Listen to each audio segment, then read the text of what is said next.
Buongiorno da Renzo Micheletto, ben ritrovati con un nuovo approfondimento di Veneto Agricoltura Channel. Quest'oggi parleremo di olio extravergine di oliva Veneto DOP e proprio per questo siamo in collegamento con il presidente del consorzio di tutela dell'olio extravergine di oliva Veneto DOC, il presidente Daniele Salvagno. Buongiorno presidente. Buongiorno a tutti voi. Grazie per aver accettato questo nostro invito. Noi stiamo facendo questa carrellata su tutti i prodotti DOP e IGP del Veneto e quest'oggi appunto parleremo dell'olio extravergine di oliva Veneto DOP. Ci può spiegare perché Veneto DOP? Ci sono sottoaree? In cosa consiste questa differenziazione? Allora, innanzitutto l'olivo, come sapete, viene in aree molto collinari e quindi come tali il Veneto si caratterizza per essere con numerose aree collinari e quindi dovevamo dare una specificità per ogni singolo territorio. Quindi quando c'è stata nel 2001 la scelta di dare questa denominazione, abbiamo pensato tutti insieme produttori di abbracciare tutto quello che era il Veneto, perché dai Colli Ugani, Iberici, del Grappa, piuttosto che la Valpolicella, dell'Amarone, erano tutte aree geografiche che si adattavano perfettamente a questa cultura dell'olio d'oliva e quindi abbiamo pensato di abbracciare tutto il Veneto a livello regionale. Poi naturalmente abbiamo dato queste piccole sfaccettature di caratteristiche per ogni singola area geografica. Bene, senta Presidente, prima di entrare un po' meglio nei dettagli di questa importantissima produzione, andiamoci a vedere questa scheda tecnica. L'olio extravergine di oliva Veneto DOP è ottenuto dai frutti di ben 13 varietà di olivo. La zona di produzione e trasformazione di questo straordinario prodotto interessa numerosi comuni delle province di Verona, Vicenza, Treviso e Padova, nella regione Veneto. Da qui la distinzione in olio Veneto Valpolicella, olio Veneto Eugani e Berici e olio Veneto del Grappa. L'origine della coltivazione dell'olivo in questo territorio risale probabilmente alla conquista romana. Tuttavia, fonti storiche più certe sono disponibili solamente a partire dal IX secolo d.C., periodo dopo il quale è iniziata l'espansione della cultura dal veronese ai territori circostanti. Le epoche successive hanno registrato fasi di crescita e di crisi della produzione, fino alla definitiva ripresa avvenuta grazie al rilancio dell'attività oleicola seguita al primo dopoguerra.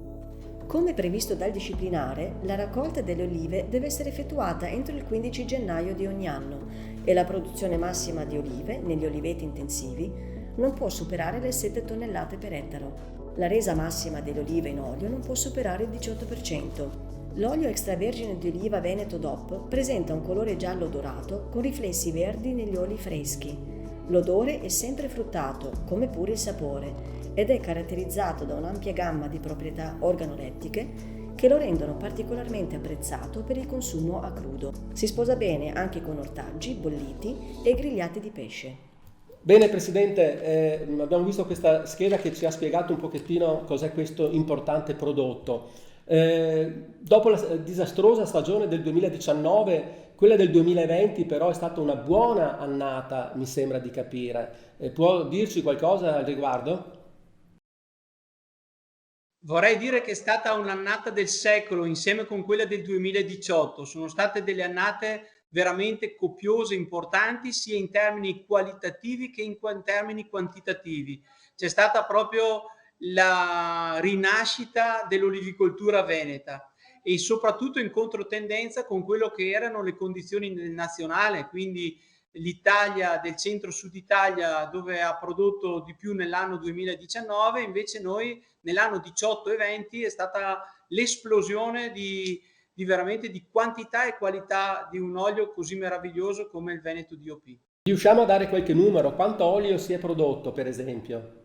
Quest'anno è stato certificato 125,889 litri di olio certificato.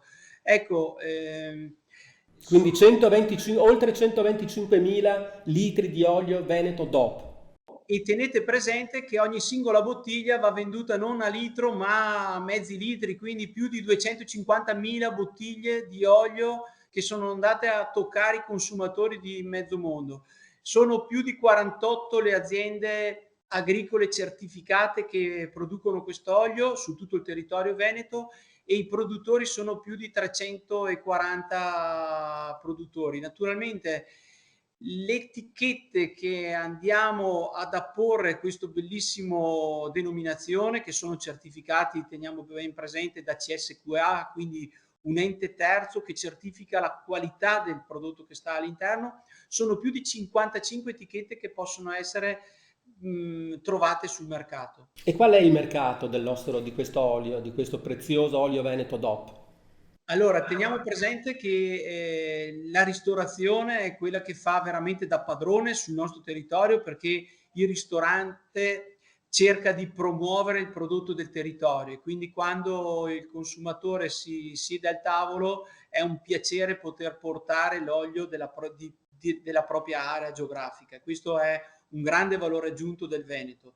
Ma poi teniamo presente che, essendo una caratteristica molto delicata, molto tenue, equilibrata, è un olio che si abbina perfettamente con le cucine internazionali degli chef, quindi un olio molto disponibile all'abbinamento, e quindi teniamo il Giappone, l'America, il Nord Europa, persino i paesi della Russia sono paesi nei quali su un lavarello, su un branzino, su una tagliata a rucola grana, questi sono delle esplosioni di profumi e di aromi e anche facilmente abbinabili al piatto, e quindi è un grande aiuto per i grandi chef. Senta Presidente, torniamo un momentino sulle aree di produzione. Qual è la principale distinzione? Perché si contraddistinguono le diverse aree di produzione? Ripetiamo, Valpolicella, Berici, Euganei e Grappa.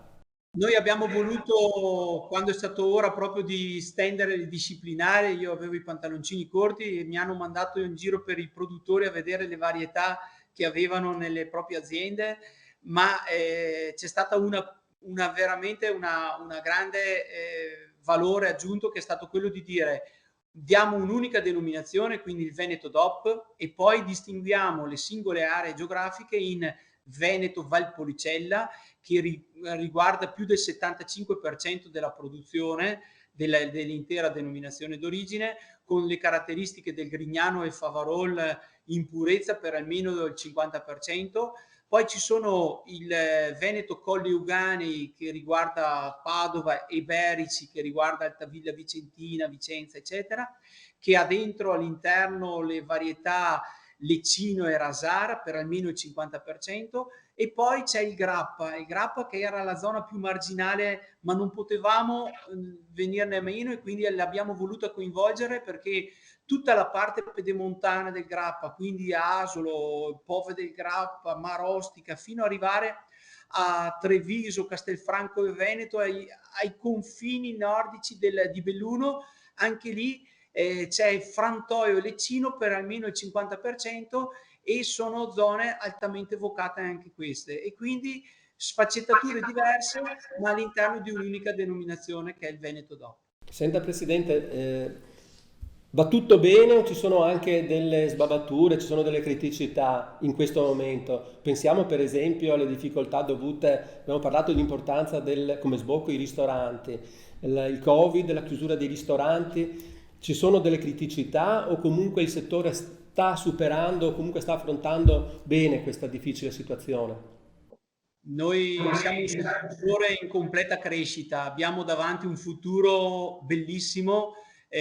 Penso che se dovessimo fare il punto della situazione di quello che è stato gli ultimi 20 anni dall'introduzione della denominazione d'origine, penso che tutti gli olivicoltori sono felici di essere parte integrante di questo progetto.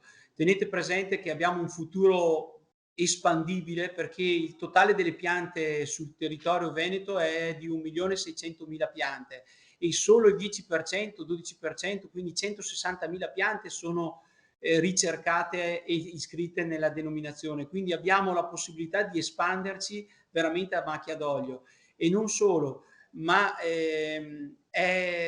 sono 490 gli ettari adibiti a prodotto certificato su tutto il territorio regionale, e quindi su circa 4.800 ettari del totale che troviamo all'interno del Veneto, quindi un 10-12% della superficie regionale, quindi abbiamo la possibilità di espanderci veramente in maniera importante, ma non solo, ma abbiamo la vera conoscenza che sarà un olio che andrà veramente ad abbracciare un grande valore aggiunto, che è quello di un olio quasi medicinale. Se ne vendono poche gocce, ma di altissima qualità. Questo è anche dovuto ai metodi di raccolta che sono impervi, perché siamo tutti in collina e quindi c'è una grande fatica dell'uomo per raccogliere l'oliva direttamente dalla pianta e non da terra, portate in frantoio nelle 24 ore,